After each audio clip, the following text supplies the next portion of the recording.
मृत्यूनंतरच्या जगाची संकल्पना काय, मेल्यानंतर माणसं कुठे जात असतील, वरुण देवता अग्नी देवता हे काहीतरी शक्तिमान अशा देवता आहेत, त्यांनी आपल्याला त्रास देऊ नयेत म्हणून त्यांच्यासमोर हात जोडणं, ही धर्म प्रक्रियेची सुरुवात. 25वे कलम असं सांगतं की आपल्या व्यक्तिगत जीवनामध्ये संविधानानं दिलेल्या मर्यादेतलं धार्मिक आचरण करून सुद्धा व्यक्ती धर्मनिरपेक्ष असू शकते.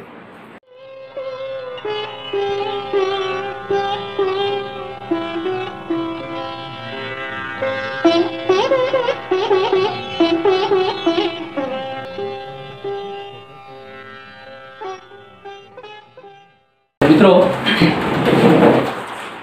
विचारवेध आणि विचारवेधच्या छत्राखाली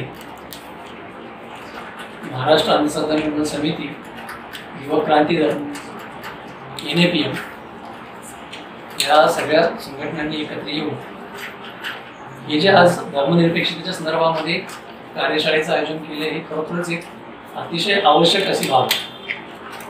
आणि एका अर्थानं समाजामध्ये गुढीपाडवा हा एक सणाचा दिवस मानला जात असताना तुम्ही सगळेजण आलाय, तुम्ही कार्यकर्ते आहात, मी पण कार्यकर्ता आहे, तसे आपण काही मानत नाही की त्या दिवशी घरी थांबलंच पाहिजे असं, परंतु तरी तुम्ही आलात त्याबद्दल कौतुक आहे. एकूणच विचारवेधचे अनेक उपक्रम अलीकडच्या काळात होत आहेत आणि त्याच्यात सुदर्शन हा एक अत्यंत उत्साही तरुण वेगवेगळ्या भागामध्ये असं वेगवेगळ्या गटांची मदत घेऊन हे सगळं करतोय.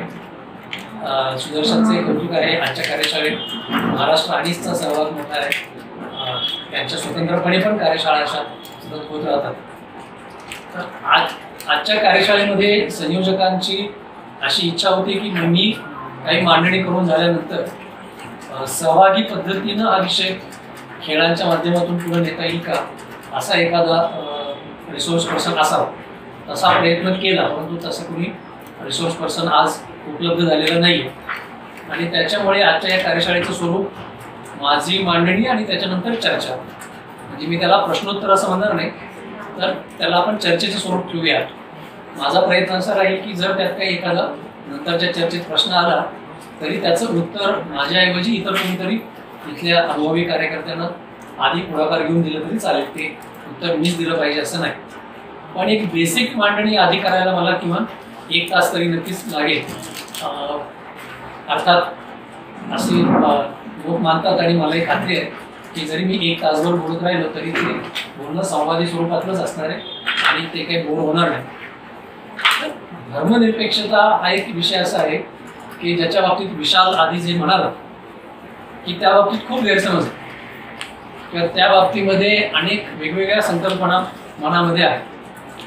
माझा अनुभव असा आहे की या विषयावर आपण जितकी चर्चा करू तितकं त्याच्यातून काही नवे गैरसमज निर्माण होतात. अनेक वेळा आजच्या याच्यातून काही नवे गैरसमज निर्माण होणार नाहीत याची काळजी आपण सगळेजण घेऊ, परंतु जुने काही गैरसमज दूर करण्याचा आपण निश्चितपणे प्रयत्न करू. धर्मनिरपेक्षता भारतीय संविधानामध्ये जे अनेक मूल्य आहेत किंवा भारतीय संविधानाची जी एक पंचसूत्री म्हणून सतत अनेक संघटना सांगत राहतात त्यातलं एक धर्मनिरपेक्षता आहे. आता धर्मनिरपेक्षता या विषयाच्या जोडीनं किंवा त्याला समानार्थी म्हणून अनेक शब्द वापरले जातात.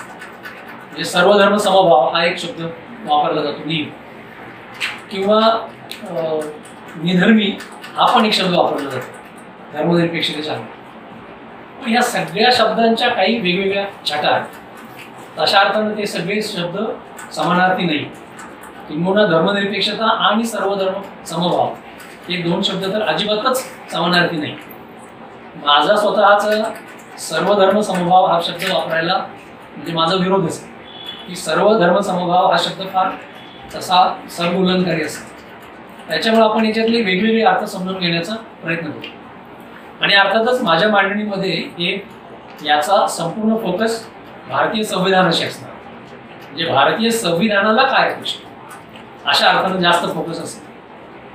भारतीय संविधानाची जी मूळ प्रत आहे ही मूळ प्रत इंग्रजीमध्ये, आणि इंग्रजीमध्ये हा जो शब्द येतो सेक्युलरिझम या अर्थात. सेक्युलरिझमचं मराठी भाषांतर आपण धर्मनिरपेक्षता अशा अर्थाने आता वापरतो. परंतु गोंधळ म्हणजे जे म्हणतो ना आपण की अनेक प्रकारचे गैरसमज आहेत, त्याच्यातला एक मी आणखी हे करतो की डिक्शनरी मिनिंग मधून जर अर्थ घेतला तर सेक्युलरिझमचा भाषांतर धर्मनिरपेक्षता हे होतं. सेक्युलरिझमचं मराठी भाषांतर इहवाद असेल. मग आता हे इहवाद म्हणजे काय आहे हे आपण परत समजून घेऊ आणि धर्मनिरपेक्षता या शब्दाचा अर्थ समजून घेऊ.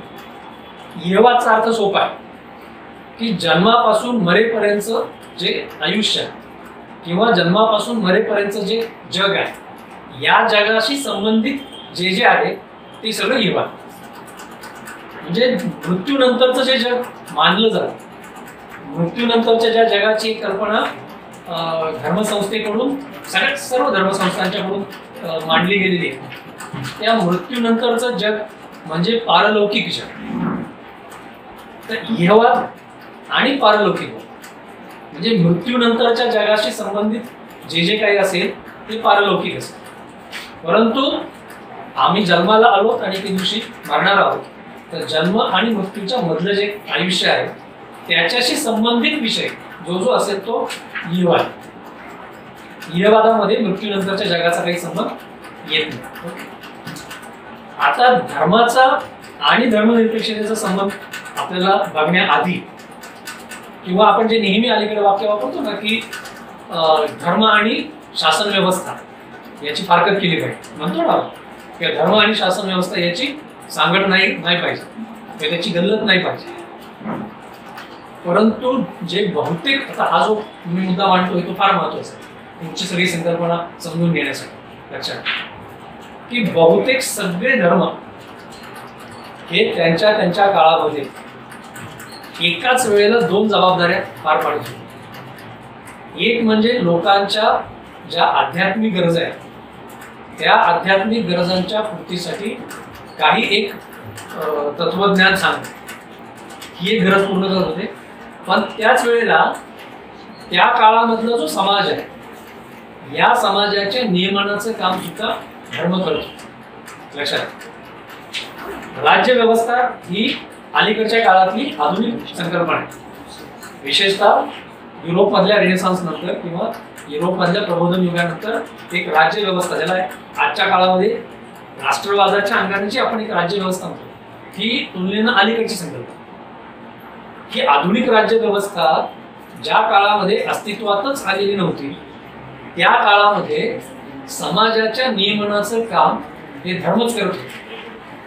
आणि मग आज जे आपण शब्द वापरतो की धर्माची आणि शासन व्यवस्थेची सांगड नको, या वाक्याला त्या काळात काही अर्थच नव्हता. लक्षात धर्माची आणि राज्यव्यवस्थेची फारकत करा, धर्म आणि शासन सत्तेची गल्लत करू नका, या वाक्याला 400-500 वर्षापूर्वी काही अर्थच नव्हता.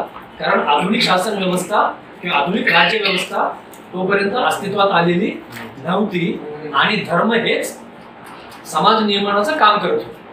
हा मुद्दा सतत डोक्यात असेल तर मग आपल्याला पुढच्या अनेक गोष्टी समजून घ्यायला खूप सोपं जाईल. आता धर्म ज्या पद्धतीनं उदयाला आले त्याच्याकडे थोडीशी नजर टाकूया. त्याच्या फार तपशिलात आपण जाऊया नको. त्याच्यात तुम्ही सगळेजण कार्यकर्ते आहात त्याच्यामुळे थोडस वेगानं जरी ती गोष्ट मांडली तरी तुम्हाला समजेल. ज्या काळामध्ये विज्ञानाचा उदय झालेला नव्हता, वैज्ञानिक संकल्पना मानवी समूहाला अजून ज्ञात नव्हत्या, किंवा आणखी सोपं म्हणजे आपल्या आजूबाजूला घडणाऱ्या ज्या अनेक घटना आहेत त्या घटनांचे कार्यकारण भाव माणसाला समजत नव्हते. अगदी आपण म्हणूया की आदिमानवाच्या काळापासूनची जी व्यवस्था पुढे विकसित होत गेली त्या काळामध्ये जंगलात वणवा लागतो, हा वणवा का लागतो, त्या वणव्यामध्ये माझे कालपर्यंत मी ज्याच्या सोबत होतो तो त्या वणव्यामध्ये जळून खात होतो, किंवा अचानक वादळ येतं, पूर येतो, या पुरामध्ये अनेक प्राणी वाहून जातात. या सगळ्या घटनांचा कार्यकारण भाव त्या आदिमानवाला समजत नव्हता. आणि कार्यकारण भाव समजत नव्हता, परंतु ह्या ज्या घटना घडतायत याची भीषणता मात्र लक्षात येते. आणि ती भीषणता लक्षात आल्यामुळे कधीतरी माणसांनी ही जी काही घडतंय त्याला पंचमहाभूत असं मानायला सुरुवात केली. म्हणजे अग्नी असेल, वादळ असेल, पाऊस असेल, या सगळ्याला त्यांनी पंचमहाभूत असं मानायला सुरुवात करून त्याची भीषणता लक्षात येत असल्यामुळे हात जोडायला सुरुवात केली की या नैसर्गिक हा आपण शब्द वापरला, परंतु हे जे काही घडतंय यांना आपल्याला त्रास देऊ नये किंवा वणवा लागला त्याच्यात कालपर्यंत आम्ही जे एकत्र फिरत होतो त्यातला एक जण जळून खाक झाला, म्हणजे असा वणवा लागला तर मी पण जळून जाऊ शकतो, तर ह्या अग्निदेवतेनं मला त्रास देऊ नये, किंवा मी पण उद्या पुरामध्ये वाहून जाऊ शकतो तर ह्या वरुण देवतेनं मला त्रास देऊ नये, अशा पद्धतीची एक संकल्पना मनात आणून हे करायला सुरुवात, हात जोडायला सुरुवात केली. आणि त्याच वेळेला कालपर्यंत ज्याच्याबरोबर मी जंगलामध्ये फिरत होतो, फळं गोळा करत होतो, गुहेमध्ये एकत्रित ती फळं आपण खात होतो, तो वणव्यात जळवला म्हणजे काय, तो आता कुठं असेल, ती आता कुठं असेल, ती आता कुठे गेली असेल. म्हणजे मृत्यूनंतरच्या जगाचं एक मनामध्ये त्या काळातल्या समजनुसार एक चिंतन सुरू झालं की ती गायब झाली म्हणजे काय, जाळली म्हणजे काय, गेली कुठे. तर ते मृत्यूनंतरचं एक जग संकल्पना अस्तित्वात आणून त्याचाही विचार त्या मानवानं आपल्या युवतीनुसार करायला सुरुवात केली. आता हे जे मी मांडतोय ही मी माझीच एक कल्पना मांडतोय, म्हणजे काही कुठल्या एखाद्या पुस्तकात मी सांगत नाहीये की त्याच वेळेला सायमल्टेनियसली, त्याच वेळेला साईड बाय साईड एक दुसरी प्रक्रिया घडत असणार, हे मी माझा अंदाज सांगतो की त्याच वेळेला एक दुसरी प्रक्रिया घडत असणार. ती प्रक्रिया काय, तर हळूहळू समूह वाढत गेला, 100 माणसं असतील तर ती 200 होत गेली, आधी मानवाची सुद्धा. त्या गुहेवरती आधी 100 राहत होते, आता 200 राहायला लागले. मानवी प्रवृत्ती जशा आपण आज बघतोय तशा मानवी प्रवृत्ती त्याही काळात असणारच. म्हणजे कुठल्या, तर एक कुणीतरी कामसू कष्टाळू माणूस सकाळी उठतो, जंगलात जातो, वेगवेगळी फळझाडं तपासतो, त्याच्यातली खाण्याच्या योग्य फळझाडं चेक करतो आणि मग खाण्याला योग्य अशी काही फळं आणून तो गुहेमध्ये ठेवतो. दररोज जावायला लागणे जंगलात म्हणून तो 4-5 दिवस पुरतील अशी फळं आणून ठेवतो. परंतु त्याच वेळेला त्या गुहेमध्ये कदाचित दुसरा एखादा आळशी माणूस असू शकतो ज्याला जंगलामध्ये जायचं नसतं.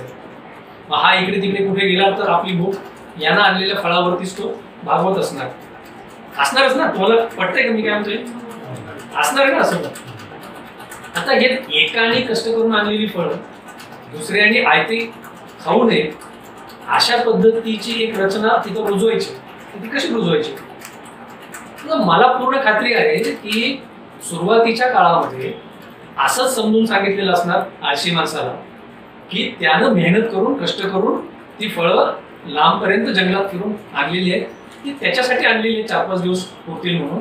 तू असं बसल्या जागेवरती आयती ती फळं खाऊ नकोस किंवा हे खाणं योग्य नाही. तर हा रॅशनल विचार आहे ना. मला पूर्ण खात्री आहे की सुरुवातीच्या काळातल्या त्या 100-200च्या समूहामध्ये जी जाणती माणसं असते, जी बोलकी माणसं असते, ही जाणती माणसं, हे पण संकल्पना नीट लक्षात ठेवा, ही परत परत येणार आहे पुढे. जाणती माणसं, ही जाणती माणसं प्रत्येक वेळेला जाणतीच असतात असं काही नाही. तर त्या जाणत्या माणसांनी सुरुवातीला असाच प्रयत्न केला असेल की रॅशनली समजून सांगायचं की एकाच्या कष्टाचं फळ दुसऱ्याने खाऊ नये असं समजून सांगितलं असतं. आपल्याला हे माहिती आहे की अशा पद्धतीनं समजून सांगण्याचाही फार फरक पडत नाही. समजा 4-5 आळशी असतील, त्याच्यातल्या दोघांवर फरक पडला, पण 2-3 जण मात्र त्याच्या पलीकडचे होते, निगरगट्ट होते. त्यांनी आपलं ते चालूच ठेवलं, जंगलात जायचे कंटाळा म्हणून दुसऱ्याची फळं खायला सुरुवात. त्या जाणत्या माणसांना कधीतरी लक्षात आलं, बघा मी 2 प्रक्रियांची सांगड घालतोय. त्या जाणत्या माणसांना कधीतरी असं लक्षात आलं की समजावून सांगून ऐकत नाही, मग काय करायचं. तर ही माणसं अग्निदेवतेला घाबरतात, ही माणसं वरुण देवतेला घाबरतात. एकाने मेहनत करून आणलेली फळं दुसऱ्याने खाऊ नयेत हा नियम रुजवण्यासाठी सांगून ऐकत नसलेल्या माणसांना कुठल्या तरी एका क्षणी जाणत्या माणसांनी असं सांगितलं असेल की तू अग्निदेवतेला किती हात जोड, पण तू जर अशी दुसऱ्याची फळं खात असतील तर ती अग्निदेवता तुझं काही ऐकणार नाही, ती तुला माफ करणार नाही, तुला ती अग्निदेवता शासन केल्याशिवाय शिक्षा केल्याशिवाय राहणार नाही. मला स्वतःला असं वाटतं की शासन व्यवस्था आणि धर्म याची सांगड त्या एका वाक्याने घातली गेली. लक्षात. मृत्यूनंतरच्या जगाची संकल्पना काय, मेल्यानंतर माणसं कुठं जात असतील, वरुण देवता अग्निदेवता हे काहीतरी शक्तिमान अशा देवता आहेत, त्यांनी आपल्याला त्रास देऊ नये म्हणून त्यांच्यासमोर हात जोडणं, ही धर्म प्रक्रियेची सुरुवात होती किंवा धर्माच्या संदर्भातल्या अध्यात्माची सुरुवात होती. आणि दोन माणसांच्या मध्ये निर्माण होणारा प्रश्न सोडवणं म्हणजे एकाने मेहनत करून आणलेली फळं दुसरा खातो, हे कसं सोडवायचं, हा मुद्दा कोणाचा आहे? हा राज्यव्यवस्थेचा मुद्दा आहे. आज आधुनिक शासन व्यवस्था आज आल्यानंतर हा राज्यव्यवस्थेचा मुद्दा आहे. परंतु समजावून सांगून माणसं ऐकत नाहीत म्हणल्यानंतर ज्या क्षणी जाणत्या माणसांनी त्या काळातली जी काही देवाची संकल्पना होती त्याची भीती घालून हे तू करू नको नाहीतर तुला शिक्षा होईल असं सांगायला सुरुवात केली, त्या क्षणी धर्म आणि शासन व्यवस्थेची सांगड घालायला सुरुवात झाली. आणि मग पुढे वेगवेगळे धर्म विकसित होत गेले. आणि मी आधी म्हणालेलं लक्षात ठेवा की अगदी काल म्हणजे 200, 300, 400 वर्षापूर्वीच्या आधीपर्यंत जोपर्यंत आधुनिक राज्यव्यवस्था अस्तित्वात आलेली नव्हती तोपर्यंत धर्म एकाच वेळेला दोन जबाबदाऱ्या पार पडतात. आध्यात्मिक जीवनाचं मार्गदर्शन, मेल्यानंतर काय होतं त्याचं सांगणं, मेल्यावरती तिथं काय असतं ते सांगणं, देवांची पूजा कशी करायची सांगणं, देव काय केलं तर तुमचं ऐकतील त्याचे काहीतरी पुढे कर्मकांड करवणं, आणि त्याच वेळेला दोन माणसांच्या दैनंदिन व्यवहारामध्ये निर्माण होणाऱ्या प्रश्नांचं नियमन, या दोन्ही जबाबदाऱ्या धर्म पार पाडतो.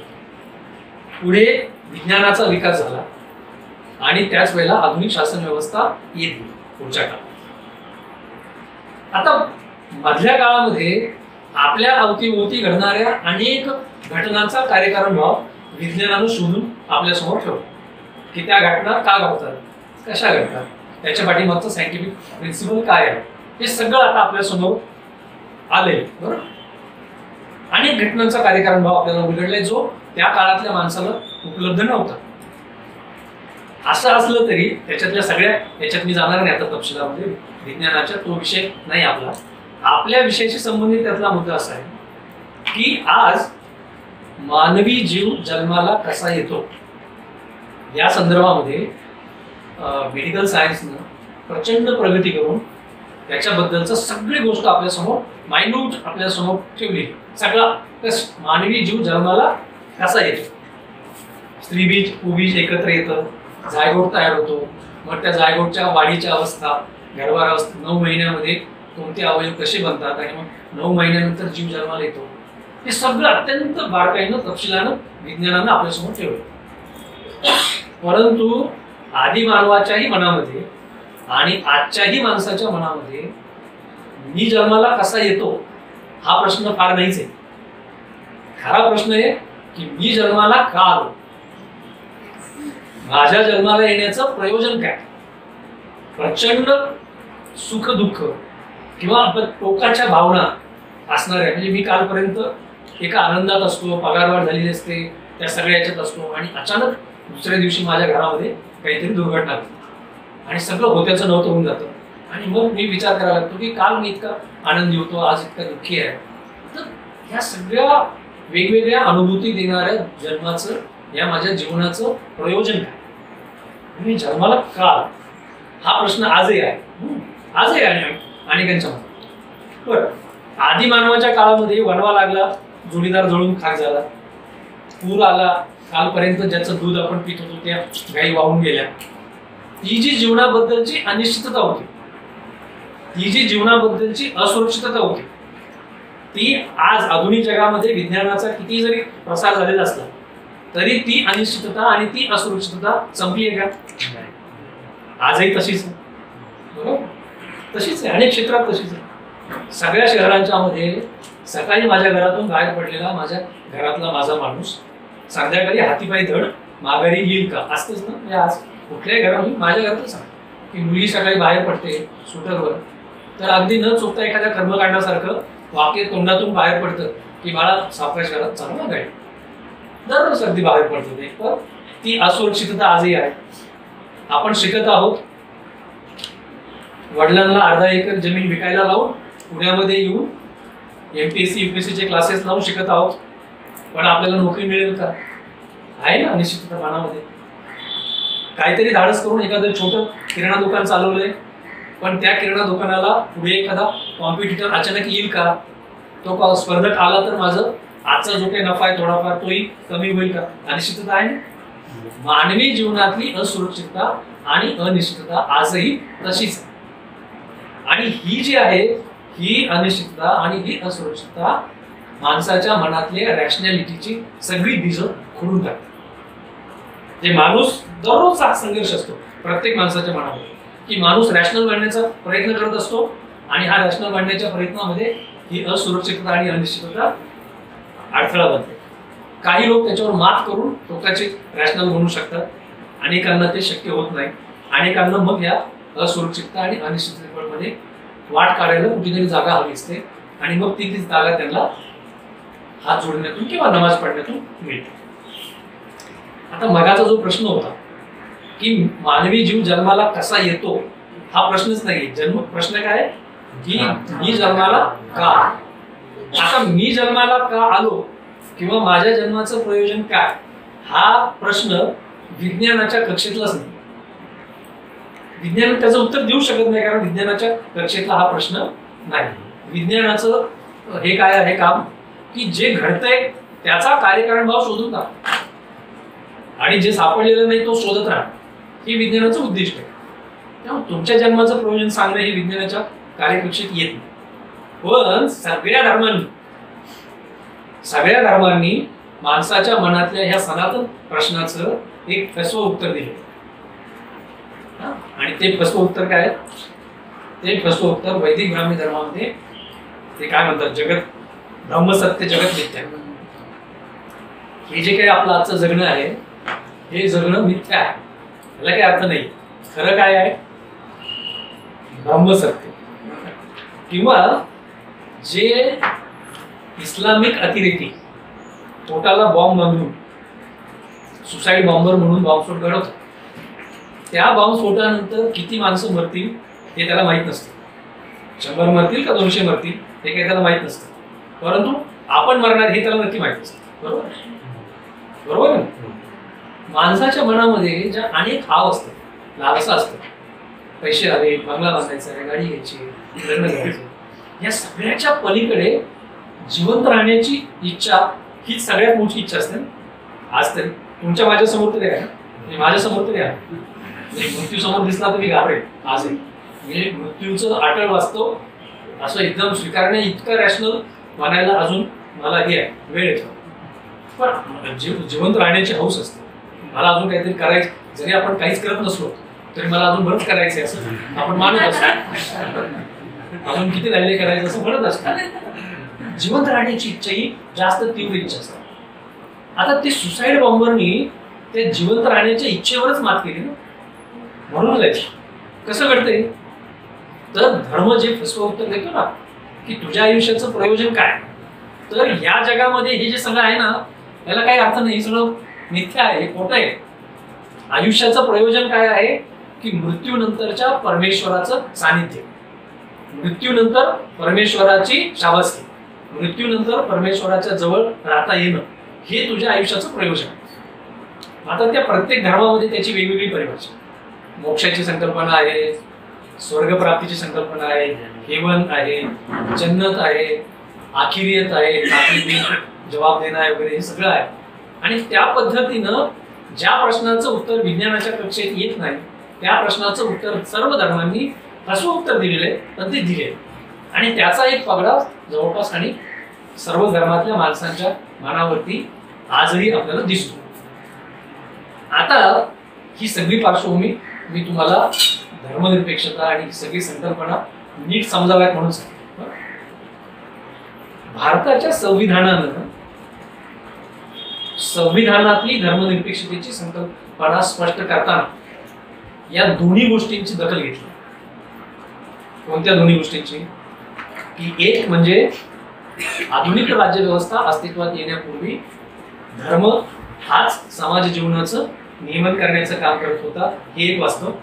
आणि दुसरं की समाजातल्या बहुसंख्य माणसांच्या मनावरती जीवनाच्या अनिश्चिततेमुळे आणि असुरक्षिततेमुळे त्यांच्या मनातले ही जी याची जो पगडा आहे त्याच्यामुळं त्यांना कुठेतरी एक आसरा शोधावा लागतो, कुठेतरी आधार लागतो आणि तो आधार धर्माच्या याच्यातून मिळतो. त्या दोन्ही गोष्टींची दखल भारतीय संविधानानं सेक्युलरिझमची संकल्पना स्पष्ट करताना घेतली. आता याच्यामध्ये एक आपल्याला नीट समजून, म्हणजे जे जाणती माणसं म्हणलो ना, की जाणती माणसं प्रत्येक समाज व्यवस्थेमध्ये वेगवेगळी असतात आणि ही जाणती माणसं आपल्या जाणतेपणाचा गैरफायदा घेत असतात. अगदी मी वेगवेगळ्या समाज व्यवस्थेतली जाणती माणसं सांगायचा प्रयत्न करतो.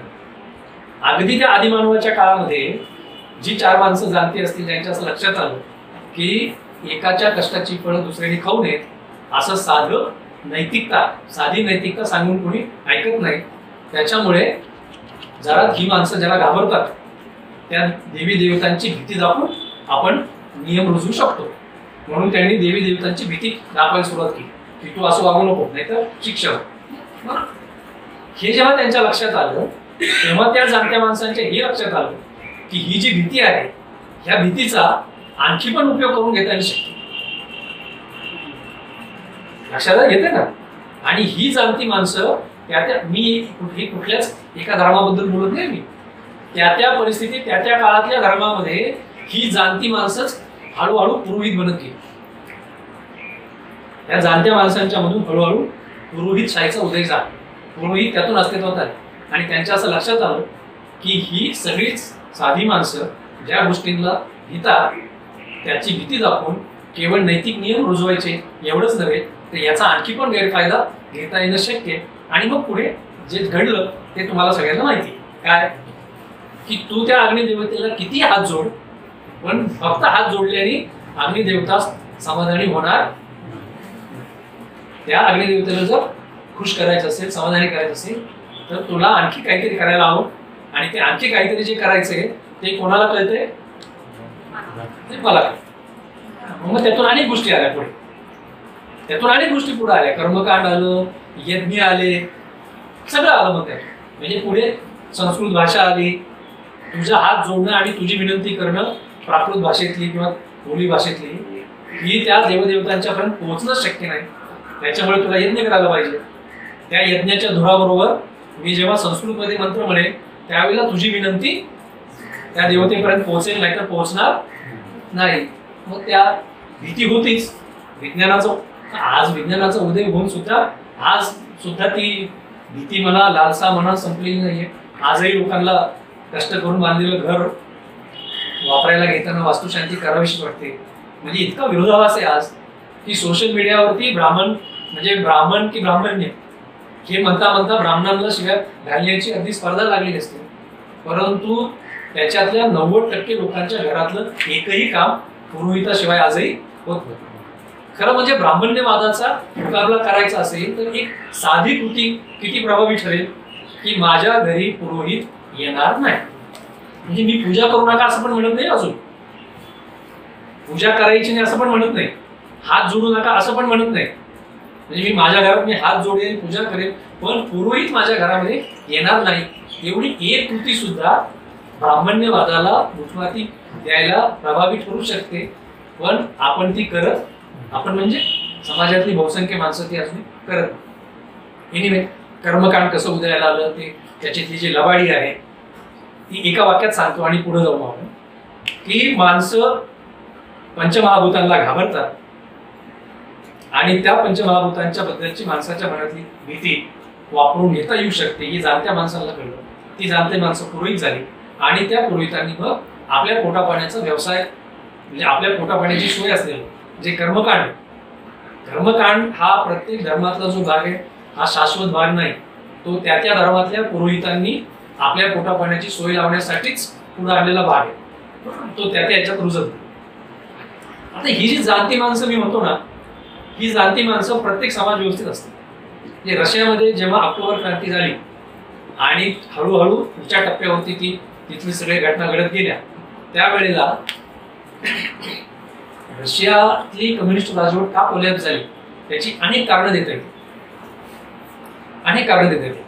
पण त्यातलं एक कारण हेही होतं की रशियन कम्युनिस्ट पक्षाचे पदाधिकारी ही त्या समाज व्यवस्थेतली जाणती माणसं बनली. लक्षात येतं मी काय म्हणतो. हे एक कारण, तेवढे एकच असं नाही म्हणून अनेक कारण. त्यातलं एक कारण हे पण आहे की रशियन कम्युनिस्ट पक्षाचे पदाधिकारी ही जाणती माणसं म्हणली आणि जाणती माणसं नेहमी आपल्या त्या पोझिशनचा उपयोग करून आपल्या पोटपाण्याची सोय जरा अधिक चांगल्या पद्धतीने लावतात.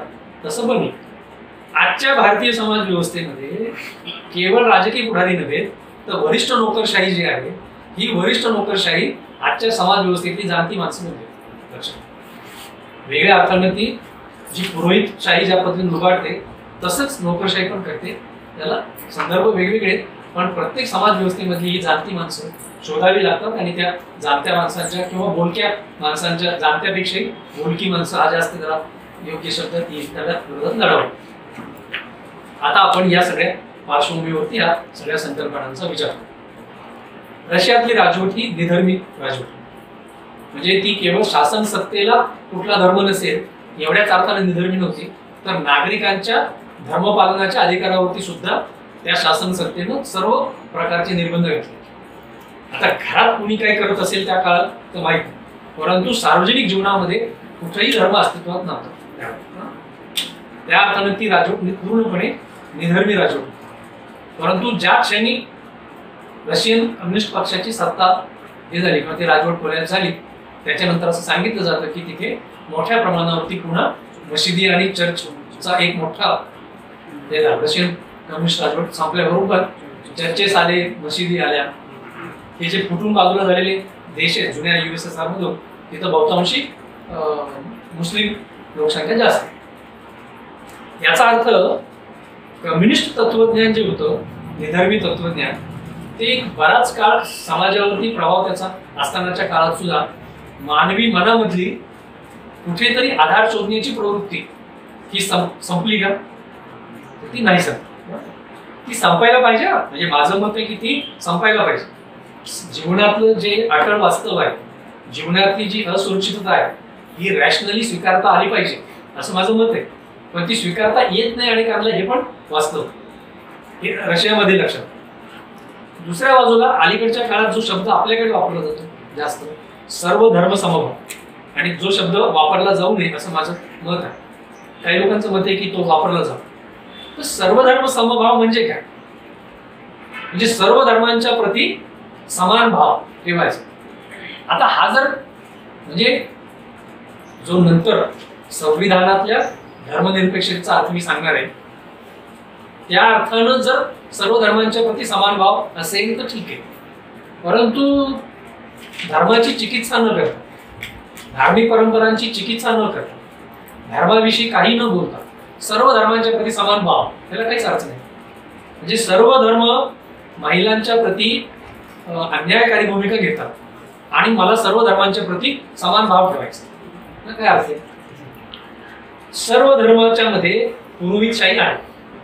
सर्व धर्मांच्या मध्ये पुरोहितशाही आहे आणि ही पुरोहितशाही आपल्या पोटापाण्याची सोय म्हणून एक कर्मकांड रुजवते आणि मला सर्व धर्मांच्या प्रती समान भाव ठेवायचा म्हणजे कसं शक्य आहे? त्यामुळे सर्व धर्म समभाव हा काही फार चांगला शब्द नाही किंवा योग्य शब्द नाही.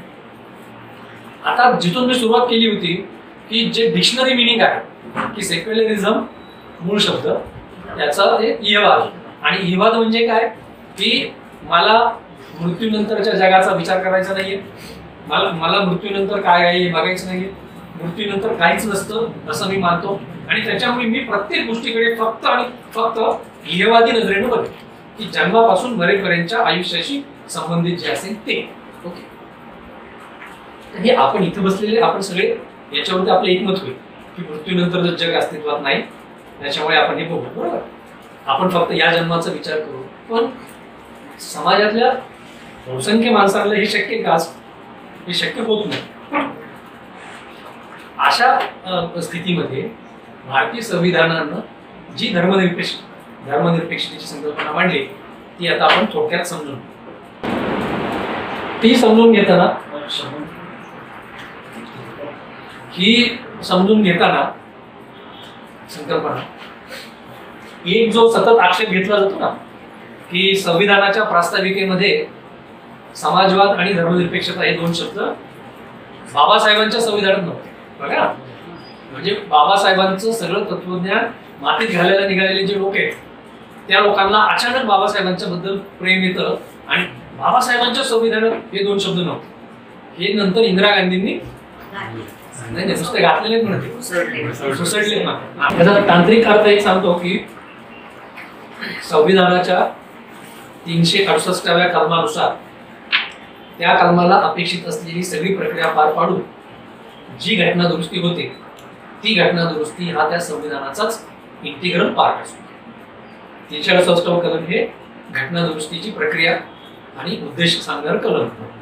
त्यामुळे ती जी काही 42वी घटना दुरुस्ती झाली इंदिरा गांधींच्या काळात ती संसदेमध्ये योग्य प्रक्रिया पार पाडून ती घटना दुरुस्ती झाली आणि त्याच्यामुळं घुसडले हा शब्द चुकीचा, त्यामुळे तो त्याचा इंटिग्रल पार्ट झाला.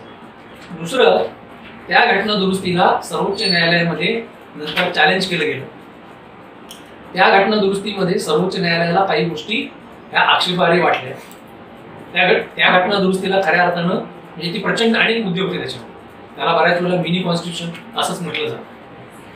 तर त्याच्यातले इतर काही मुद्दे जे सर्वोच्च न्यायालयाला योग्य वाटले नाहीत ते सर्वोच्च न्यायालयाने निरस्त केलेले 42व्या घटना दुरुस्ती. परंतु हा जो मुद्दा आहे की प्रास्ताविकेमध्ये समाजवाद आणि धर्मनिरपेक्षता हे दोन शब्द ऍड करणं याला सुप्रीम कोर्टाने एका अर्थानं मान्यता दिली.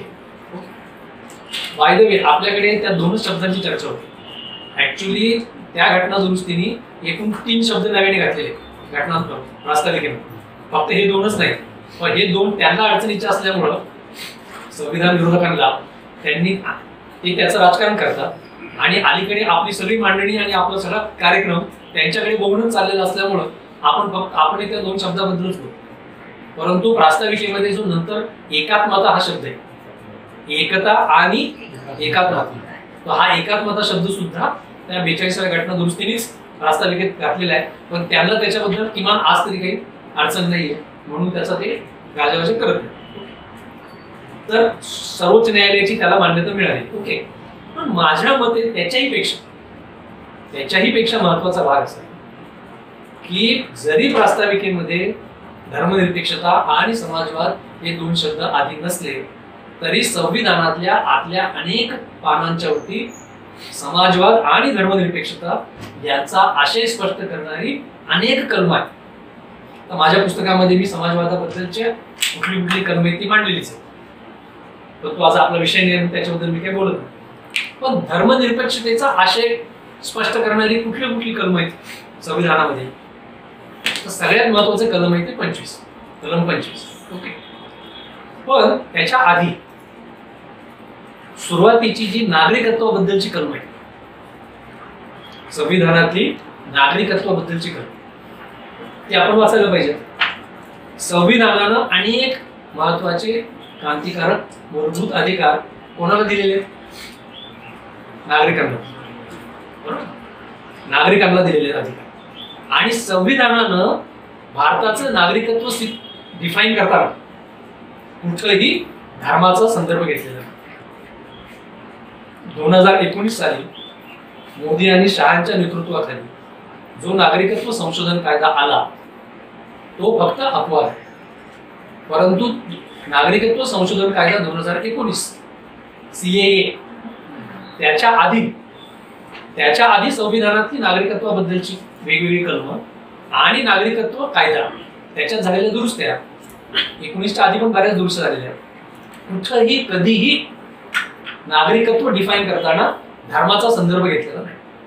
त्याच्यामुळे माझ्या मते संविधान नागरिकांना अनेक महत्वाचे अधिकार देतं आणि ते नागरिकत्व धर्मावर अवलंबून नाही. याच्यापेक्षा अधिक धर्मनिरपेक्षतेचा अर्थ सांगण्याची गरजच नाहीये. कारण सगळे महत्वाचे अधिकार जे आहेत ते धर्मावर अवलंबून नाहीत असं त्याचा अर्थ होतो. ते नागरिकत्व हे धर्मावर कधीच अवलंबून नव्हतं 2019च्या आधी. ओके, आता आपण कलम 25 कडे म्हणजे माझ्या दृष्टीनं संविधानातलं हे अत्यंत महत्वाचं कलम. म्हणजे मला जर ते 15 मिनिटं असतील तर मी बऱ्याच वेळेला या कलमाबद्दल बोलत असतो. या कलमाचे एकूण 3 भाग, 25व्या कलमाचे एकूण 3 भाग. त्याच्यामध्ये सुरुवातीला हे कलम भारतातल्या नागरिकांना आपल्या सत्सद विवेक बुद्धीला प्रामाणिक राहून आपली आस्था ठरवण्याचा अधिकार. म्हणजे मी धर्मपालनाचा अधिकार देतो असं आता म्हणलेलं नाही. मी काय म्हटलंय की आपल्या सत्सद विवेक बुद्धीला अधीन राहून त्याच्याशी प्रामाणिक राहून आपल्या आस्था ठरवण्याचा अधिकार देतं हे कलम. आता मी असा काय शब्दप्रयोग वापरलाय कारण त्या 25व्या कलमातल्या पहिल्या काही जी वाक्य आहेत त्याचा अर्थ जो होतो तो अर्थ असा आहे की तुमच्या सत्सद विवेक बुद्धीनुसार तुम्हाला जर तुमच्या आईवडिलांच्या धर्माप्रमाणे धर्मपालन करायचं असेल, उपासना करायची असेल तर तुम्हाला अधिकार आहे. पण त्या शब्दरचनेचा आणखी एक दुसरा अर्थ निघतो, तो असा निघतो की तुम्हाला तुमच्या आईवडिलांचा धर्म आज तुमच्या आध्यात्मिक उन्नतीसाठी अपुरा वाटत असेल तर आईवडिलांच्या धर्मापेक्षा आणखी एखाद्या वेगळ्याच धर्मानुसार तुम्हाला आचरण करण्याची मुभा आहे. हा दुसरा अर्थ. परंतु एवढे दोनच अर्थ नाहीत निघत त्याच्यात, कारण ती जी पहिली दोन वाक्यातली शब्दरचना आहे त्याच्यामध्ये सत्सद विवेक बुद्धीचे स्वातंत्र्य हा पहिला शब्द आहे. म्हणजे ज्या 25व्या कलमाचा आजच्या सार्वजनिक जीवनामध्ये पुन्हा पुन्हा उच्चार केला जातो की आम्हाला संविधानानं धर्म स्वातंत्र्य दिलंय, धर्मपालनाचा अधिकार दिलाय, त्या 25व्या कलमाचा पहिला शब्द काय? सत्सद विवेक बुद्धीचे स्वातंत्र्य. आणि म्हणून त्याचा तिसरा अर्थ असा निघतो की तुम्ही नागरिक आहात. पहिले दोन अर्थ माहिती आहेत ना की आईवडिलांच्या धर्माप्रमाणे वागावंसं वाटतंय, अधिकार आहे. आईवडिलांचा धर्म सोडून वेगळ्याच धर्माप्रमाणे वागायचे, अधिकार आहे. पण तिसरा अर्थ असा निघतो की तुम्हाला जर आज असं वाटत असेल की भारतातले सर्व धर्म स्थापना काळामध्ये जरी काही नैतिक शिकवण देण्यासाठी स्थापन झालेले असले तरी आजचा प्रत्यक्षातला धर्मव्यवहार हा त्या नैतिकतेशी नातं सांगणारा नाही. आजचा धर्मव्यवहार हा फक्त पुरोहितशाहीच्या पोटा पाण्यापुरताच राहिलेला आहे. किंवा आजचा धर्मव्यवहार हा महिलांना त्यांच्या समान अधिकारापासून वंचित ठेवणारा आहे. सबब मला भारतातल्या यातल्या एकही धर्माशी काही देणं घेणं नाहीये. मी फक्त खरा तो एकची धर्म जगाला प्रेम अर्पावे असं म्हणणारा माणूस आहे. तर ते 25वं कलम असं सांगतं की तुला तसं म्हणायचा पण अधिकार नाही. म्हणजे याचा अर्थ काय की 25वं कलम तुम्हाला धर्मपालनाचा पण अधिकार देतं आणि कुठलाच धर्म मला पाळायचा नाहीये त्याचा पण अधिकार तुम्हाला ते 25वं कलमच देते. लक्षात घ्या. त्या 25व्या कलमाचे हे पहिला भाग आहे. दुसरा भाग काय त्याचा? दुसरा भाग असा आहे की भारतीय नागरिकांना म्हणजे आता आपण जो निधर्मी असण्याचाही अधिकार 25वं कलम देतं तो मुद्दा आता आपण बाजूला ठेवू. धर्मपालनाचा अधिकार ज्या नागरिकांना उपभोगायचा आहे, ज्यांना धर्म पाळायचा आहे त्यांच्यासाठी 25वं कलम पुढं काय सांगतं? ते पुढं असं सांगतं की तुमचा धर्मपालनाचा अधिकार अमर्याद नाही, अनिर्बंध नाही. बरोबर. आणि मग काय वाक्यरचना आहे की मी संविधानाच्या 25व्या कलमातली शब्दरचना सांगतो जशीच्या तशी. ती सार्वजनिक शांतता, सार्वजनिक आरोग्य आणि सर्वमान्य नीती तत्व यांना अधीन राहून भारतीय नागरिकांना धर्मपालनाचा अधिकार असतो. म्हणजे धर्मपालनाचा अधिकार अमर्याद नाही.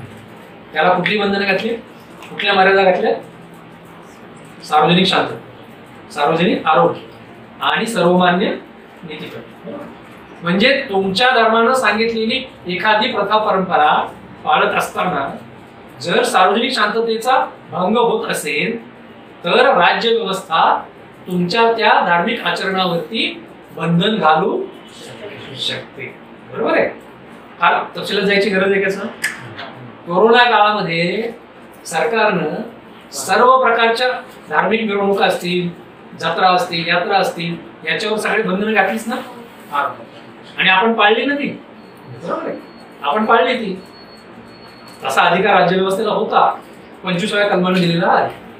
किंवा त्याचा दुसरा भाग असा आहे की जर सार्वजनिक आरोग्याला बाधा पोहोचत असेल एखाद्या धार्मिक सणामुळे, रीतिरिवाजामुळे तर राज्य व्यवस्था त्या रीतिरिवाजाला, धार्मिक परंपरेला सुद्धा बंधन घालू शकते. आणि तिसरा मुद्दा आहे सर्वमान्य नीती तत्व. आता सर्वमान्य नीतितत्व हा थोडा थोडा वेग शब्द आहे नक्कीच, की सर्वमान्य नीतितत्व कशाला म्हणतात, पण काही बाबतीत त्याचा आपल्याला निश्चितपणे अर्थ काढता येऊ शकतो, बरोबर. म्हणजे एखाद्या जात पंचायतीमधला सदस्य आज जर उठून असं म्हणायला लागला की माझ्या मुलीचं लग्न कितव्या वर्षी करायचं हा माझ्या श्रद्धेचा किंवा माझ्या परंपरेचा विषय आहे, याच्यामध्ये मला कायद्यानं काही सांगू नये, असं त्याला म्हणता येईल का आज? नाही.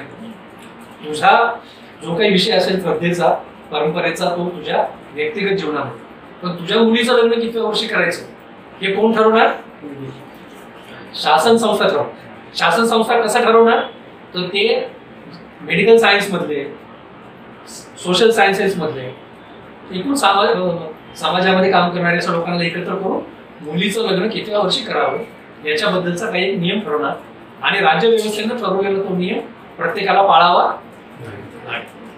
एखाद्या कुटुंबातला कर्ता पुरुष ही प्रचलित संकल्पना म्हणून सांगतो. अलीकडे अनेक कुटुंबांच्या मध्ये कर्ता व्यक्ती ही महिला सुद्धा आहेच, पण पारंपरिक संकल्पनेनुसार कर्ता पुरुष एखाद्या घरातला जर असं म्हणायला लागला की माझ्या घरातल्या महिलांनी बुरखा घातला पाहिजे हा माझ्या धर्मश्रद्धेचा विषय आणि त्यामुळे बुरखा घालण्याच्या बाबतीत कायद्यानं मला काहीही सांगू नये, त्याला हे 25वा कलम तसा अधिकार देतं का? बघा मी परत सांगतो, माझ्या घरातल्या महिलांनी बुरखा घालणं हा माझ्या धर्मश्रद्धेचा विषय असा असू शकेल का? नाही. तसंच शनिदेवाच्या पिंडीवरती तेल वाहणं किंवा महाशिवरात्रीच्या दिवशी महादेवाच्या पिंडीवरती दूध वाहणं याला शासन व्यवस्था निर्बंध घालू शकेल की नाही? कुणी असं म्हणजे माझ्या धर्माचा विषय आहे असं म्हणून मला धर्म म्हणजे यातला फोकस लक्षात घ्या की 25व्या कलमानं मला धर्म स्वातंत्र्य दिलेलं आहे आणि हा अमुक विषय माझ्या धर्म स्वातंत्र्याचा आहे म्हणून शासन सत्तेनं मला याच्याबद्दल काही सांगायचं नाही असं जर कुणी उठून काही म्हणायला लागलं तर ते बंधनं घालण्याचा अधिकार शासन सत्तेला आहे. म्हणजे पुण्यासारख्या शहरामध्ये प्रचंड ट्रॅफिकची प्रश्न आहे आणि ट्रॅफिक जाम होणाऱ्या रस्त्यावरती मध्येच कुठेतरी जर एखादा दर्गा असेल किंवा एखादं छोटं मंदिर असेल तर महानगरपालिकेला तो दर्गा ते मंदिर हलवण्याचा अधिकार आहे ना, बरोबर. हलवले गेलेत ना, कुणी असं म्हणू शकत नाही तिथे की हा माझ्या धर्मश्रद्धेचा विषय हे हलवता येणार नाही, हलवते. आणि तिसरा मुद्दा 25व्या कलमातला काय लक्षात, तो तिसरा मुद्दा फार महत्वाचा आहे. सुरुवातीला आपण एक वाक्य पुन्हा पुन्हा म्हटले काय की आधुनिक शासन व्यवस्था किंवा आधुनिक राज्य व्यवस्था अस्तित्वात आलेली नव्हती त्या काळात. धर्म हेच समाज नियमनाचं काम करत होते. मी जे तुम्हाला सांगतो ना की संविधान निर्मात्यांनी हे सगळं समाज वास्तव लक्षात घेऊन 25व्या कलमाची शब्दरचना केली. तिसरा भाग जो आहे 25व्या कलमाचा तो काय आहे की जरी प्रत्यक्षात आर्थिक, वित्तीय किंवा राजनैतिक असलेले मुद्दे जर कधी काळी धर्माचा भाग आहेत असं मानलं गेलेलं असलं तर अशा मुद्द्यांच्या वरती राज्य व्यवस्थेला नवे कायदे करण्यापासून हे कलम रोखू शकणार नाही. मी जरा पुन्हा सांगतो, प्रत्यक्षात आर्थिक किंवा वित्तीय किंवा राजकीय असलेले मुद्दे कधी काळी धर्माचा भाग होते कारण त्या काळात धर्म हेच सर्व नियमन करत होतं म्हणून असं मानलं गेलेलं असलं तरी जर ते मुद्दे आर्थिक असतील, जर ते मुद्दे वित्तीय असतील, जर ते मुद्दे राजकीय असतील तर अशा बाबतीमध्ये राज्य व्यवस्थेला कायदा करता येईल. हे तिसरा भाग. आता या सगळ्या तिन्ही भागांच्या याच्यामध्ये नागरिकांना जो धर्मपालनाचा अधिकार दिलेला आहे असं आपण म्हणतो त्याचा नेमका अर्थ काय, म्हणजे त्याच्यावर मर्यादा घातलेली आहे, सार्वजनिक शांतता, सार्वजनिक आरोग्य आणि नीतितत्वांना बाधा येऊ नये असं. दुसरी गोष्ट, इतिहास काळामध्ये काही मुद्दे जरी धर्माचा भाग असले पण आज मात्र ते धर्माचा भाग नाहीत असं आपण मानलेलं आहे. त्याच्यावर राज्यव्यवस्थेला कायदे करता येतील, शासन धर्माचा काही त्याच्यात संबंध राहणार नाही. मग नागरिकांना धर्मपालनाचा अधिकार दिलेला याचा अर्थ काय? काय दिले नेमकं संविधानानं धर्म पालनाचं स्वातंत्र्य म्हणजे काय दिलं? तर नागरिकांनी आपल्या व्यक्तिगत जीवनामध्ये त्याला हात जोडायचे, त्याला नमाज पढायचा आहे, किंवा त्याला येशूची भक्ती करायची, किंवा आणखी कुठल्या पद्धतीनं धर्म करायचे, त्याच्या व्यक्तिगत जीवनामध्ये त्याला हात जोडायचा, नमाज पढायचा, येशूची भक्ती करायचा अधिकार दिला. बरोबर? व्यक्तिगत जीवन. काही वेळेला चळवळीतले कार्यकर्ते धर्म ठेवा की घरात असं म्हणतात. धर्म ठेवा की घरात हे वाक्य पण चुकलं. घरामध्ये 5 माणसं असतात आणि त्या 5ही माणसांना 25व्या कलमानं स्वतंत्रपणे धर्मपालनाचा अधिकार दिला. मी मगाशी जे म्हणालो ना की कुटुंबामध्ये करता पुरुष जर असं म्हणायला लागला की बाई माझ्या घरातल्या बाईनं बुरका घालणं हा माझ्या धर्मश्रद्धेचा विषय आहे, हे 25वं कलम सांगतो नाही. तुझ्या व्यक्तिगत जीवनामध्ये तुला काय करायचंय तो अधिकार दिला. तुझ्या व्यक्तिगत जीवनामध्ये तुला हात जोडायचा आहे, नमाज पढायचा, येशूची भक्ती करायची हा अधिकार दिला. तुझ्या घरातली बाई ती काय करणार ती ठरव, ते तिला ठरव. तुझं धर्म स्वातंत्र्य तर नाव घेऊन तू तिच्यावरती काही बंधनं घालू शकणार. म्हणजे एका अर्थानं महात्मा फुलेंनी त्या काळात जे कल्पना मांडली होती ना की एक असं आदर्श कुटुंब ज्या कुटुंबामध्ये कुणीतरी कुटुंबातला एक सदस्य हिंदू धर्माप्रमाणे आचरण करतोय, त्या कुठे एक मुस्लिम याच्याप्रमाणे आचरण करतोय, एक आणखी ख्रिश्चन धर्माप्रमाणे आचरण करतोय, ही जी महात्मा फुलेंनी आदर्श कुटुंबाची संकल्पना मांडली होती, तर हे 25व्या कलमाला सुद्धा एका अर्थानं तेच अभिप्रेत आहे. बरोबर? आता आपण या 25व्या कलमाने जो एक व्यापक अर्थ समोर ठेवलेला आहे त्याच्याकडे जाऊ. आणि ते जाताना माणसानं धर्मनिरपेक्ष राहायचं म्हणजे काय? अनेक वेळेला काय म्हणतात माहिती का आपले लोक की शासन सत्ता धर्मनिरपेक्ष असू शकते, माणसं धर्मनिरपेक्ष असू शकते अशी मांडणी करतात आपल्यात काही व्यक्ती. माणसं म्हणजे व्यक्ती. शासन सत्ता धर्मनिरपेक्ष असू शकते, व्यक्ती धर्मनिरपेक्ष असू शकणार नाही. 25वं कलम असं सांगतं की आपल्या व्यक्तिगत जीवनामध्ये संविधानानं दिलेल्या मर्यादेतलं धार्मिक आचरण करून सुद्धा व्यक्ती धर्मनिरपेक्ष असू शकते. फार महत्वाचं आहे, हे जर नीट आहे का? संविधानाचं 25वं कलम असं सांगतं की संविधानानं दिलेल्या मर्यादांमध्ये धार्मिक व्यक्तिगत जीवनात धार्मिक आचरण करून सुद्धा व्यक्ती धर्मनिरपेक्ष असू शकते. कशी असू शकते? तर त्या व्यक्तीनं 2 गोष्टी करण्याची गरज आहे. धर्म पाळणारी व्यक्ती सुद्धा धर्मनिरपेक्ष असू शकते जर तिने 2 गोष्टींचा अवलंब केला तर. कोणत्या 2? त्यातला पहिली गोष्ट अशी की माझ्या अवतीभोवती राहणारी जी इतर माणसं आहेत त्या इतर माणसांची माझ्यापेक्षा वेगळी जी श्रद्धा आहे त्या श्रद्धेचा मी आदर करेन. दररोज मंदिरात जाणारा, दररोज मशिदीत जाणारा माणूस 2 गोष्टी करत असेल तर धर्मनिरपेक्ष असू शकतो. त्यातली पहिली गोष्ट ही की माझ्यापेक्षा वेगळी श्रद्धा पाळणारे जे लोक आहेत त्यांच्या त्या श्रद्धेचा मी आदर करेन. एक.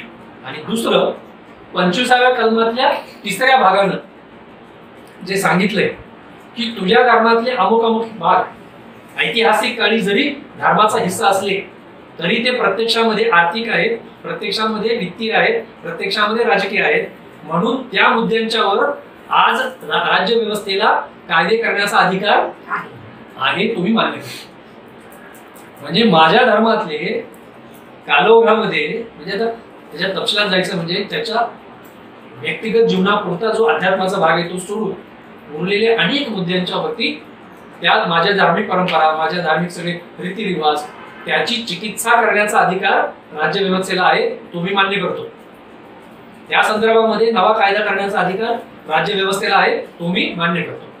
हे 2 मुद्दे जर व्यक्ती पाळत असेल तर ती देवळात जाऊन किंवा मशिदीत जात असताना सुद्धा ती धर्मनिरपेक्ष असू शकते. याचा आणखी सोपा अर्थ असा आहे की व्यक्तींना त्यांच्या व्यक्तिगत जीवनामध्ये हात जोडण्याची, नमाज पढण्याची, येशूची भक्ती करण्याची मुभा आहे. पण 2 माणसांच्या मधले जे प्रश्न आहेत, 2 माणसांच्या मध्ये निर्माण होणारे जे प्रश्न आहेत, हे प्रश्न सोडवण्याची जबाबदारी ही धर्माची नसते. ही जबाबदारी संविधानानं बनवलेल्या कायद्यांची असते. आता मग ह्याच्यामध्ये अडचण कुठे येते?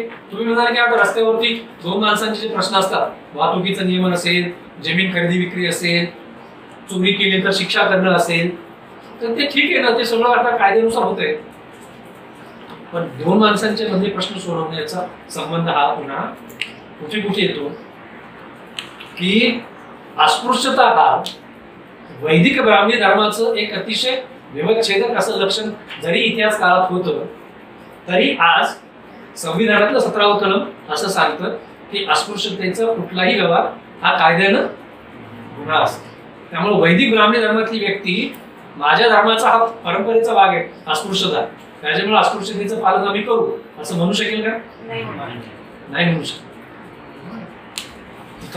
कारण तो दोन व्यक्तींच्या मधला प्रश्न. बरोबर, मी मागाशी जे म्हणत होतो की माझ्या कुटुंबामधल्या महिलेनं बुरखा घालणं हा माझ्या धर्मश्रद्धेचा विषय आहे, आपण नाही म्हटलो का? कारण तो दोन व्यक्तींच्या मधल्या व्यवहाराचा विषय. तसंच विवाह विच्छेद किंवा घटस्फोट हा सुद्धा दोन व्यक्तींच्या मधला प्रश्न आहे. दुर्दैवानं तिथं आज थोडी अडचण आहे. अडचण कुठल्या बाबतीत आहे? मुस्लिम पर्सनल लॉच्या संदर्भात अडचण. म्हणजे सुप्रीम कोर्टानं जुगानी तलाक हा अनकॉन्स्टिट्युशनल आहे असं घोषित केल्यानंतर ते आपली पण मागणी होती, पुरोगामी चळवळीची पण ते म्हणणं होतच.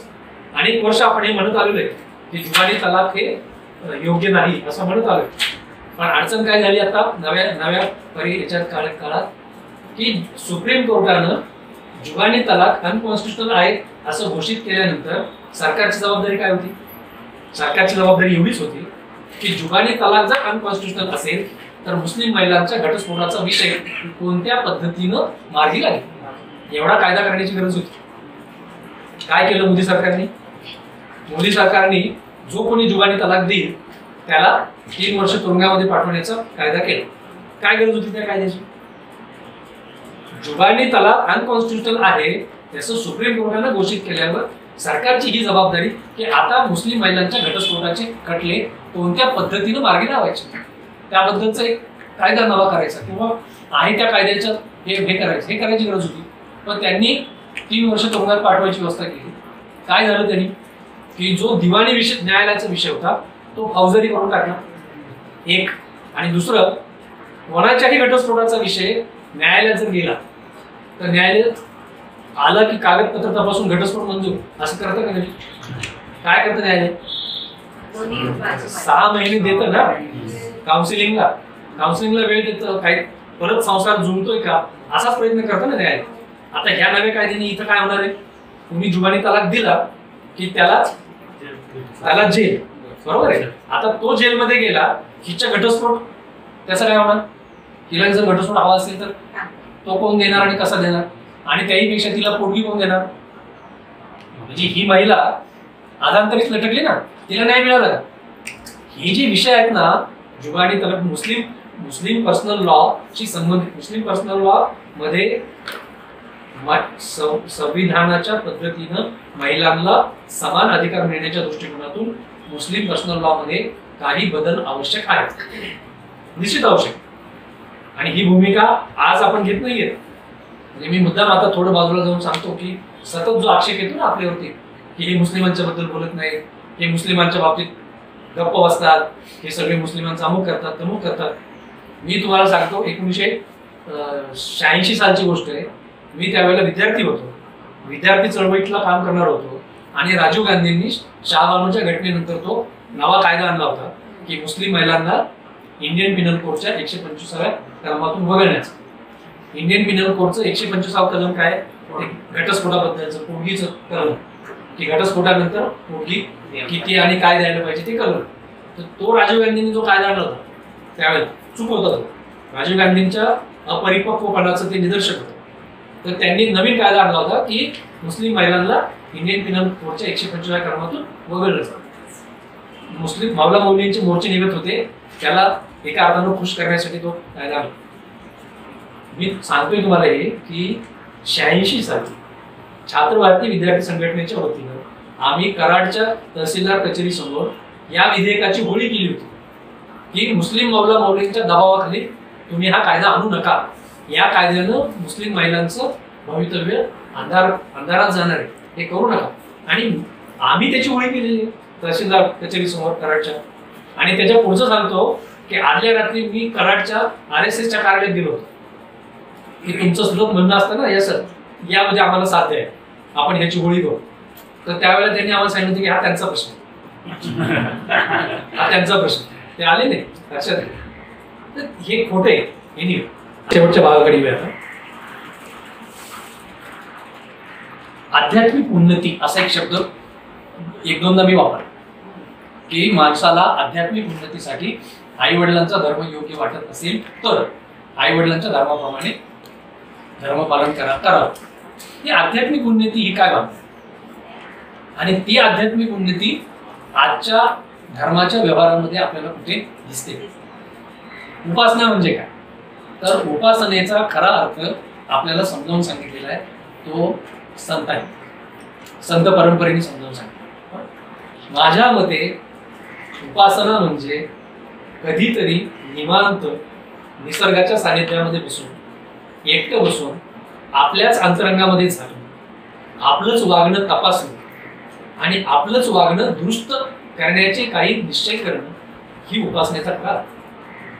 शांतपणे बसून आपलंच अंतर्मनामध्ये झाकणं, आपलंच वागणं तपासणं आणि आपलं वागणं अधिक निर्मळ, अधिक उन्नत कसं होईल अशा पद्धतीचा प्रयत्न करणं म्हणजे उपासना. शब्द वेगवेगळे असतील पण ही खरी उपासना.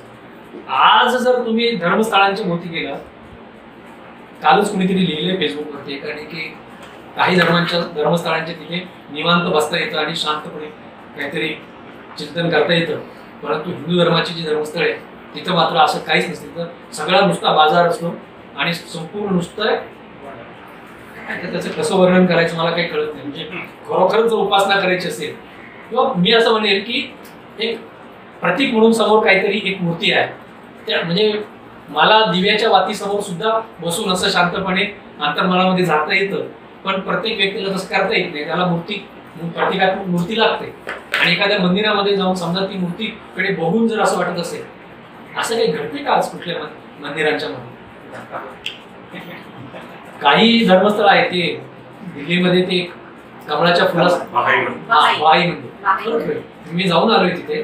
खरंच तिथं बसलो ना शांत वाटत. म्हणजे मी काही भाई धर्म स्वीकारलेला नाहीये, परंतु तिथं जाऊन शांत बसलं तर शांत बसल्यानंतर कधीतरी आपलं वागणं आपण तपासायला लागतो. तर त्या अर्थानं संत परंपरेनं जो उपासनेचा अर्थ दिलेला आहे तो मला वाटतं चळवळीनं सुद्धा नीट समजावून घेऊन त्याच्याबद्दल बोलत राहिलं पाहिजे.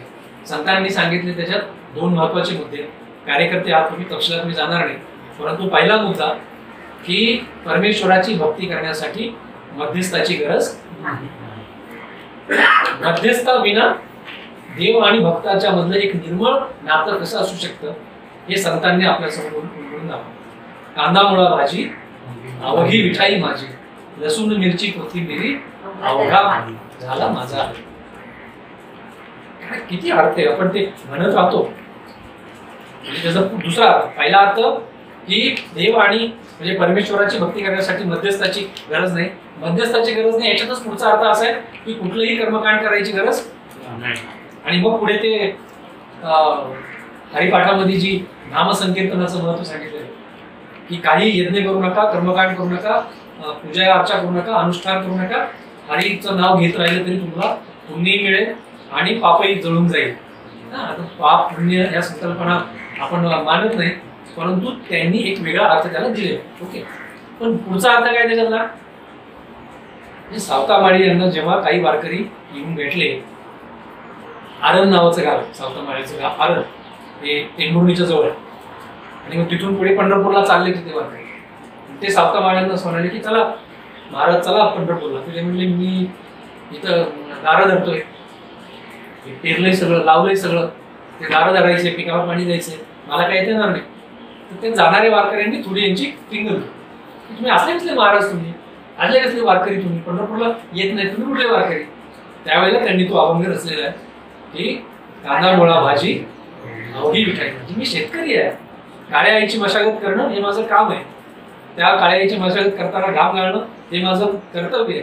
आणि त्याच्यातून जर जे पीक येत आहे त्या पिकामध्ये मला माझा पांडुरंग भेटेल, त्याच्यासाठी मला पंढरीला यायची गरज. लक्षात घ्या, अंधश्रद्धा निर्मूलन समितीचे कार्यकर्ते कर्मकांड करू नका असं सांगतात. सावतामाळी पंढरपूरला पण जायची गरज नसतात. एका अर्थानं ते 2 पावलं पुढे आपल्या. लक्षात घ्या, म्हणजे आज आपण नको जायला पंढरपूरला ही भूमिका घ्यायला तयार नाही. म्हणजे आम्ही सुद्धा दरवर्षी 1 दिवस का व्हायला चाला म्हणतो, त्याच्या वारीमध्ये 1 दिवस का व्हायला चाला म्हणतो. तिथं जाऊन काही खरा अर्थ सांगण्याचा प्रयत्न करतो. पण सावतामाळी काय म्हणत होते, जायची पण गरज नाही. तुम्ही जे तुमचं काम करताय ते काम प्रामाणिकपणे करा, निगुतीनं करा, वेळेत करा. ते केलं की त्या कामामध्ये तुम्हाला तुमचा पांडुरंग भेटेल. तर हा जो खऱ्या उपासनेचा अर्थ आहे तो आज धर्माच्या नावानं ज्यांनी बाजार मांडला त्यांना हा धर्माचा खरा अर्थ माहिती आहे का? ते दाभोलकर त्यांच्या शेवटच्या कालखंडामध्ये आम्हीच खरे धार्मिक अशा पद्धतीची एक मोहीम त्यांनी सुरू केली होती. 2-3 कार्यक्रम झाले. आम्हीच खरे धार्मिक अशा ती खरं म्हणजे पुढे विकसित करायला पाहिजे. अंधश्रद्धा निर्मूलन समिती आम्हीच खरे धार्मिक ही संकल्पना दाभोलकरांनी 2-3 कार्यक्रम त्या आधारे केले होते त्या काळात. माझा शेवटचा मुद्दा आपण सांगतो. धर्मनिरपेक्ष कार्यक्रम माझ्या मते धर्मनिरपेक्षतेबद्दल अधिक बोलण्याच्या ऐवजी धर्मनिरपेक्ष कार्यक्रम जास्त महत्त्वाचे. धर्मनिरपेक्षतेबद्दल विशेषतः आजच्या कॉन्टेक्स्टमध्ये मोदी शहांनी जे प्रचंड मोठं आव्हान आपल्यासमोर उभं केलंय, म्हणजे हिजाबचा मुद्दा संपतोय, म्हणजे तो कुठेतरी त्याच्यावरती धूळ बसते नाही तोपर्यंत आता हलालचा मुद्दा कर्नाटकमधून आलाय. इकडे महाराष्ट्रामध्ये मशिदीवरच्या भोंग्यांचा मुद्दा आता सुरू केलाय. तर ही जी मी आतापर्यंत बोललो ना, हे एक त्याची अकॅडमिक अर्थ समजून घेण्यासाठी गरजेचं होतंच. परंतु धर्मनिरपेक्षतेचा व्यवहार रुजवायचा असेल तर ही जे चॅलेंजेस आपल्या समोर आज आले, हिजाबचा मुद्दा असेल, हलालचा मुद्दा कर्नाटकमधून आलाय, इकडे महाराष्ट्रामध्ये मशिदीवरच्या भोंग्यांचा मुद्दा आता सुरू केलाय. तर ही जी मी आतापर्यंत बोललो ना, हे एक त्याची अकॅडमिक अर्थ समजून घेण्यासाठी गरजेचं होतंच. परंतु धर्मनिरपेक्षतेचा व्यवहार रुजवायचा असेल तर ही जे चॅलेंजेस आपल्या समोर आज आले, हिजाबचा मुद्दा असेल, हलाल पटण्याचा मुद्दा असेल, मशिदीवरच्या भोंग्याचा मुद्दा असेल, याला आपल्याला योग्य पद्धतीनं काउंटर कसं करायचं याची एक रणनीती आखण्याची गरज आहे. आणि ही रणनीती आखण्यासाठी माझ्या मते म्हणजे त्या मुद्द्याची इतर असू शकतात. म्हणजे मशिदीवरचा भोंगा बंद करायला माझा विरोध आहे का? माझा विरोध नाही, करा बंद, काय हरकत नाही. पण मग सकाळी सकाळी जे काकड आरतीसाठी जे मोठ्या प्रमाणावरती गावोगाव मंदिरामधून जे सगळं काकड आरतीच वाजवलं जातं आणि झोपवण केली जाते, ती कशी काय तुमच्या कोणाच्या डोळ्यावर येत नाही? म्हणजे बहुसंख्याकांचं जे आचरण आहे ते कसे असलं तरी खपून घ्यायचं आणि अल्पसंख्याकांच्या आचरणावरती हे करायचं. तर मग सगळ्याच मंदिर मशीद याच्यावरची सगळ्याच ठिकाणचे लाऊडस्पीकर काढून टाका ना. रात्री 10 नंतर कुठलंही काहीच ऐकू येणार नाही. रात्री 10 नंतर माणसं शांतपणे झोपतील असं करा. मशिदीवरचे पण काढा, मंदिरावरचे पण काढा. हे आर्ग्युमेंट येऊ शकतं, करता येतं. पण माझा मुद्दा महत्वाचा असा आहे की धर्म आजचं जे काही समाज वास्तव बनलंय, ज्या पद्धतीनं मन कलुषित झालेली आहे किंवा एका अर्थानं सुडो नॅशनलिझम, नकली राष्ट्रवादाच्या याच्या खाली भागली गेलेली मन, अशा कालखंडामध्ये धर्मनिरपेक्षतेची अधिक चर्चा आपल्याला अडचणीची ठरू शकते. त्यामुळे धर्मनिरपेक्षतेची चर्चा करत बसण्यापेक्षा धर्मनिरपेक्ष कार्यक्रमांना पुढे कसं नेता येईल हा विचार आपण अधिकाधिक केला पाहिजे. मग धर्मनिरपेक्ष कार्यक्रम म्हणजे काय? तर हिंदू बेरोजगार तरुण, दलित बेरोजगार तरुण, मुस्लिम बेरोजगार तरुण, आदिवासी बेरोजगार तरुण अशा सगळ्यांनी एकत्र येऊन बेरोजगारीच्या विरोधामध्ये काढलेला मोर्चा हा धर्मनिरपेक्ष मोर्चा. यावर्षी आता उन्हाळा कडक, आमच्या मराठवाड्यामध्ये आता सुरू झाले पाण्याचे सगळे दुर्भिक्ष. त्याच्यामुळे गावातल्या हिंदू आणि मुसलमान महिलांनी एकत्र येऊन जेव्हा पाण्यासाठी हंडा मोर्चा काढला जाईल, घागर मोर्चा काढला जाईल, तो मोर्चा हा धर्मनिरपेक्ष मोर्चा असेल. त्याच्यामुळे सर्व धर्माची, सर्व जातीची माणसं एकत्र येऊ शकतील असे कार्यक्रम आपल्याला अधिकाधिक आखले पाहिजे. आता रमजान सुरू झाले, इफ्तार पार्ट्या सगळ्या राजकीय पक्षांच्या पण सुरू होतील, इतरांच्या पण सुरू होतील. बरोबर, इफ्तार पार्ट्यांना विरोध करायचा नाही करायचा ते तुम्ही बघा. परंतु मी अनवर राजन यांच्या भाषणात वाचलं सांगितलं की साताऱ्यामध्ये मधल्या काळामध्ये महिलांची इफ्तार पार्टी झाली. मला असं वाटतं ही करण्याजोग आहे ना. इफ्तार पार्टीच्या निमित्तानं हिंदू आणि मुसलमान पुरुष एकत्र येतात. कारण जनरल इफ्तार पार्ट्या कुणी बोलवलेल्या असतात, हिंदूंच्या पैकी कुणीतरी बोलवलेल्या असतात जनरल, आणि मग तिथे हिंदू आणि मुसलमान पुरुष एकत्र येतात. पण हिंदू आणि मुसलमान महिला जर इफ्तार पार्टीच्या निमित्ताने एकत्र येत असतील तर मी त्याचं स्वागत करेन. आपल्यात काही लोकांची अडचण काय आहे की ते त्या इहवादी भूमिकेकडे जाऊ इच्छितात की धर्माचा कुठला संबंधच नको, धर्माचं नावच नको. ज्यांना व्यक्तिगत फक्त एक मूल्य जपायचे आहेत ना त्यांच्यासाठी ते ठीक आहे. व्यक्तिगत मूल्य जपणाऱ्यांच्यासाठी मी धर्माचं नावच घेणार नाही माझ्या आयुष्यात, हे ठीक आहे. ज्यांना संघटना चालवायच्या त्यांना वेगवेगळ्या पातळीवर काम करावं लागतं आणि ते वेगवेगळ्या पातळीवरच्या कामाची सांगड घालावी लागते. त्यामुळे जर या रमजान महिन्यामध्ये हिंदू मुस्लिम महिलांची इफ्तार पार्टी होणार असेल तर मी त्याचं स्वागत करेन. तसंच त्याच्या पुढे जाणारं पाऊल काय ठरेल, जे आपण अलीकडे करत आहोत की ईद असेल, दिवाळी असेल, नाताळ असेल, हे शेवटी ज्या त्या धर्मीयांचे सण आणि आजही त्याच सणांना जास्त महत्व आहे. 26 जानेवारी, 15 ऑगस्ट हे जे राष्ट्रीय सण आहेत याला हे अजूनही शाळा महाविद्यालय किंवा संस्था याच्याच पाठबळावर होतं. क्वचित काही संस्थांच्या मध्ये होतं, पण जनतेमधून सर्व नागरिक एकत्र येत आहेत आणि प्रजासत्ताक दिन साजरा करतायत, स्वातंत्र्य दिन साजरा करतायत जनतेच्या पुढाकारातून. असं चित्र अजून फारसं कुठे दिसत नाही. तर राष्ट्रीय सण जनतेमधून मोठ्या प्रमाणावर साजरा करणं हा धर्मनिरपेक्ष कार्यक्रम असतो. म्हणून धर्मनिरपेक्षतेबद्दल तर अनेक अंगांना अशा शिबिरांच्या मधून, कार्यशाळांच्या मधून आपण चर्चा करू शकतोच. पण कार्यशाळांच्या मधून ही चर्चा करत असतानाच हे असे जे धर्मनिरपेक्ष आंदोलन आणि राष्ट्रीय सणाच्या निमित्तानं धर्मनिरपेक्ष दिन असे अधिकाधिक उत्साहामध्ये पुढे घेऊन जाणं आणि असाच सतत प्रयत्न करत राहणं की कुठल्या धर्माचा अधिकाधिक सण उत्सव करण्यापेक्षा सर्व धर्माचे नागरिक जिथे एकत्र येऊ शकतील असे वेगवेगळे रूढी परंपरा आम्ही तयार करू, नव्या परंपरा तयार करू, नव्या विवेकी परंपरा तयार करू. अशा कार्यक्रम वाढवणं, धर्मनिरपेक्ष कार्यक्रम वाढवणं, मुद्दा असेल, मशिदीवरच्या भोंग्याचा मुद्दा